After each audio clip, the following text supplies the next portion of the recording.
欢迎来到妮娜音乐日记，和妮娜一起开启快乐的钢琴旅行吧。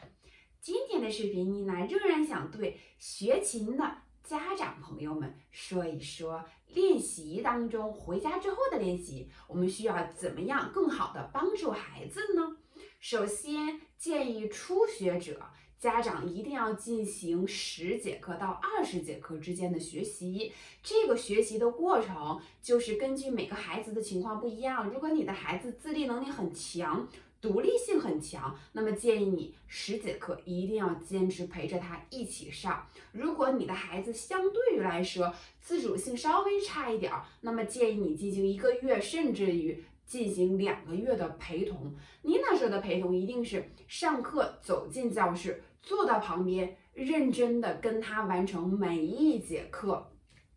因为初学阶段老师会讲一些很多基础性的东西，这个时候对于初学的儿童来讲，他的接受能力是没有成人高的，所以往往是你学得很好，而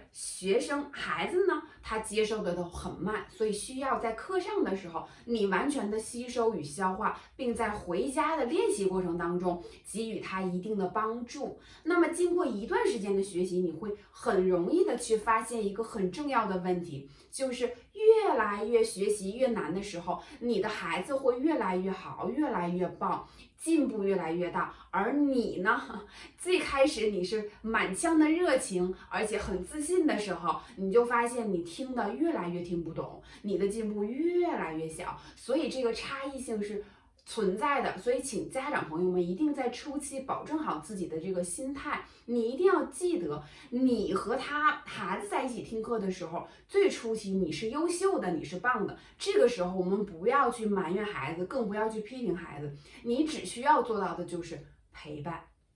好了，那我说一下课上的你充分的了解了，记住了之后，回家我们到底应该帮助孩子什么？识谱一定不要你进行教授，因为在课上的时候，老师会用一定的方法进行去教，你完全不需要回家进行孩子的2遍教授，这个是很多家长的误区，因为他在课上都听懂了，所以回家的时候他习惯性的去给孩子讲，那么无论你怎么讲，你跟老师的教授方法都是不一样的，所以你一定要记住了。各位家长朋友们，敲黑板了，你要做到的就是陪伴，并不是教授，所以你只要陪伴他去就好了，让他自己去完成，识谱子、识奏、认识音符都让他自己去做。那么家长朋友们需要做的是什么？在课上老师会反复强调他的手型。这个手型的固定过程在课上是远远达不到的，因为每周我们大概一次课或者是2次课，这样1个小时、2个小时，甚至更少的时间，我们没办法去固定它的手型，所以手型的固定与更好的完成是需要家长朋友们去做的。你只需要记住老师在课上讲的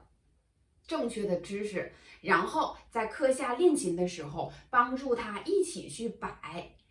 正确的手型，然后当他练习的过程当中还会出现这样那样的问题的时候，你要在旁边反复的去叮嘱与提醒他，手型抬起来，是不是这样？老师是不是这么说的？反复的去进行沟通强调，这样其实家长需要做的就是陪伴他的这个手型基础的这个问题，剩下其他的家长一定要注意。不需要任何你的介入了，你只要去帮助他完成这个手型之后，剩下的练习完全交给他自己。我的很多家长朋友们也跟我反复的去强调说，我的孩子真可以吗？他可以自己做到练习吗？他自己写作业都很费劲。所以妮娜在这里很真诚也很诚挚的告诉大家，你们每个人的孩子都非常的棒，而且在钢琴的学习当中，我也相信他自己可以独立完成的很好，他们都是一个很优秀的宝贝。所以你要做到的是相信老师，同时相信你的孩子。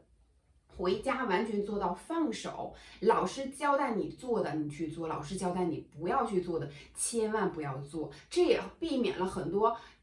学琴的家长就是到中途，为什么很多孩子都放弃钢琴的学习了？就是因为在练习的过程当中，家里就像打仗一样，就是孩子也哭，然后家长又哎呀就是很愁，然后一直在说他，这样是完全不利于这个兴趣爱好的培养的。我们要记住了，我们大部分